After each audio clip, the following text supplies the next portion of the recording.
The Golden Shoe, a gift from the Blessed Virgin Mary. A widow had 3 children. Diligent and working day and night as a thread spinner, she was able to support her entire family.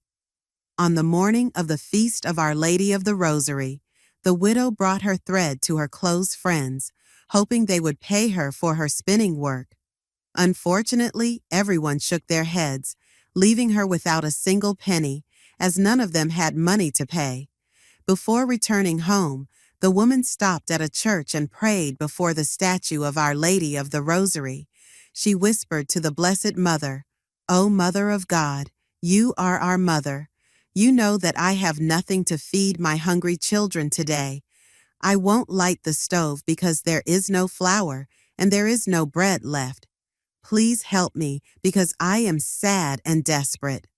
Moved by the widow's plight, the Blessed Virgin Mary extended her foot and kicked off one of her golden shoes towards the widow. At that moment, the widow trembled with joy, hurriedly took the shoe, and went to the marketplace where a jeweler's shop was to sell it.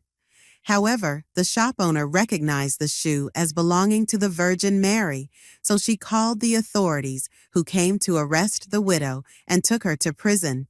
Before her sentence, the widow asked to pray one last time before the statue of Our Lady of the Rosary, and her request was granted. "O most holy Mother of God," the widow exclaimed as she stood before the statue, "please show everyone whether this golden shoe was a gift from you or if I stole it from you." Everyone stood silent and watched in awe. At that moment, the statue of the Blessed Virgin Mary began to shake. Her face brightened, and people saw her raise her foot and push the other golden shoe towards the widow. Witnessing this miracle, the crowd erupted in excitement, with some crying and others laughing in joy. The widow was freed and returned home with the golden shoe, a gift from the Blessed Virgin Mary. The story of the Black Madonna of Czestochowa. Jesus grew up quickly and healthily. Glam Maria. Thank God. Joseph, I see that our Jesus is truly a good young man. Our dining table has become too small. I'll make a bigger one. What do you think? Thus, St. Joseph decided to build a new dining table for the family in Nazareth. Jesus helped his father select 2 flawless pieces of wood, beautifully cut from a lemon tree trunk. They crafted a stunning amber-colored table attached to 4 sturdy legs that Jesus carefully planed and polished.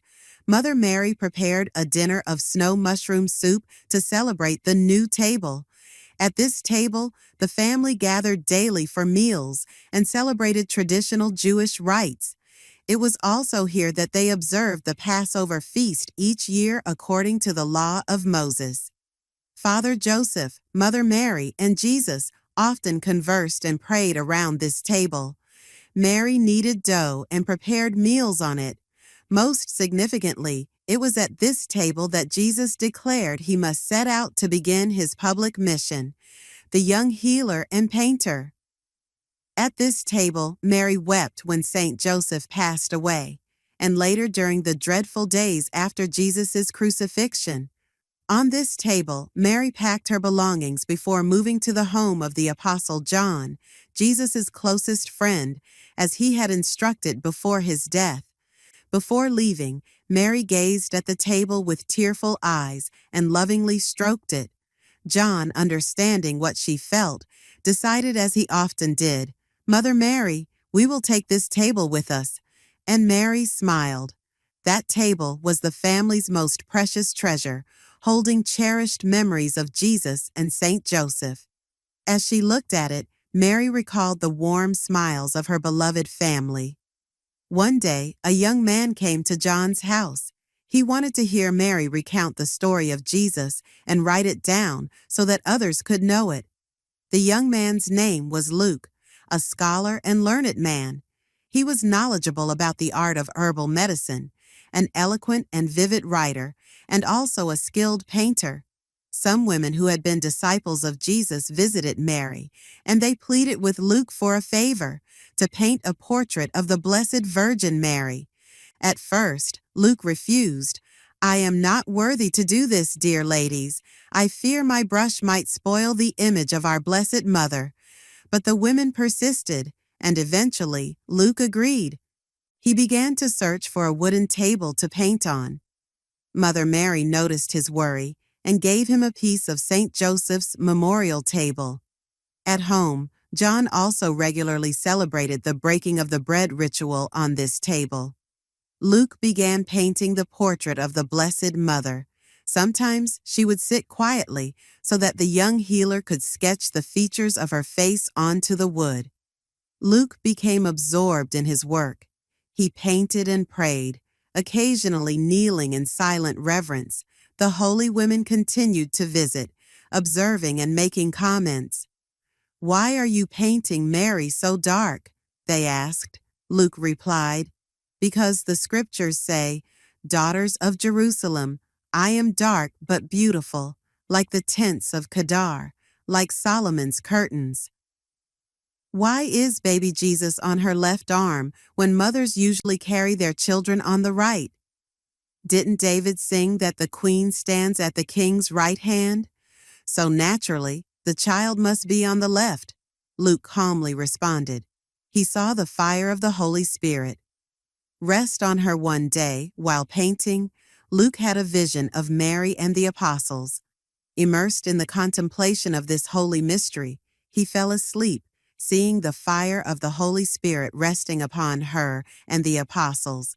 Then he saw two angels descend from heaven and complete the painting with divine colors.